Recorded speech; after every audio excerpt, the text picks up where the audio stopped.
দীর্ঘ ২৯ দিনের কারাবরণ শেষে আজ জেল থেকে বেরিয়ে সোজা ইফা তারা তিথির হিসাব নিতে গেলেন জাহের আলভী। হ্যাঁ দর্শক, আজ হাইকোর্টে জামিন পেয়েছেন অভিনেতা জাহের আলভী। এমনকি তার মুক্তিতে কোনো বাধাও ছিল না।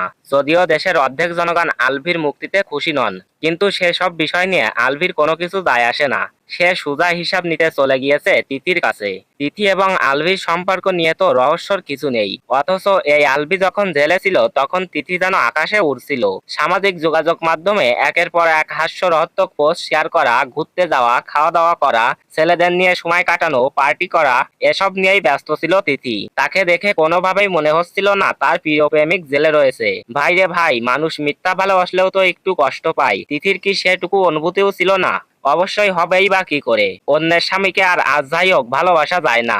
আর তিথির ব্যাপারে এই সমস্ত জানতে পেরে আলভিও চুপ করে থাকেনি। যখনই সে তিথির এই উড়ালপন্থী আচরণের ব্যাপারে জানতে পারলো, তখন সোজা জেল থেকে বেরিয়ে আলভি চলে যায় তিথির বাসায় এবং তার সঙ্গে যা নয় তাই ব্যবহার করে। খুবই স্বাভাবিক। হয়তো আদালত আলভিকে শাস্তি দিতে পারেনি, কিন্তু এবার বোধহয় প্রকৃতি তাকে উপযুক্ত শাস্তি দিয়েই ছাড়বে। ধীরে ধীরে তো আলভি এবং তিথির সম্পর্ক এখন কোথায় গিয়ে দাঁড়াচ্ছে সেই আপডেট পেতে আমাদের সাথে থাকবেন। ধন্যবাদ।